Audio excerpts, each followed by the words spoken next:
แต่ละมือก็อยู่หน่อนี้แหละพี่น้องเอ้ยชีวิตสาวสวนเนาะเอาผู้ได้มักเนาะวิธีชีวิตของสาวสวนกะเบิ่งเอาเด้อเนาะพี่น้องเนาะเดี๋ยวนี้แหละนี่เป็ดนี่เขาได้ใส่แก๊สไว้พี่น้องมันหนาวเข้าหน้าหนาวแล้วนะกันเขาบ่ใส่แก๊สไว้หน่อนี้แล้วก็ตายพี่น้องมันหนาวตายต้องได้ใส่แก๊สไว้นะแล้วก็เอาอ้องมากินหัวอาหารนี่แหละพี่น้องแต่ละมือก็อยู่แนวนี้แหละ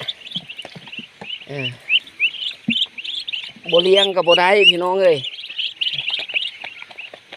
เขาก็เลี้ยงไว้เนาะนี่กินหัวอาหารพี่น้องเลี้ยงไว้ขอให้มีชัดซ่าวัดซิงนำเพิ่นพี่น้องอยู่ลากับบุเป็นเนาะเขาอยู่หัวอยู่ส่วนอยู่แนวนี้แหละพี่น้องนี่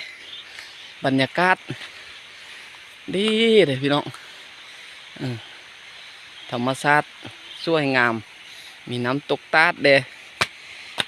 เอาคลิปนี้กับทนนี้เด้อพี่น้องเด้อคลิปหน้าคอยมาเว้ามาว่ากันไหม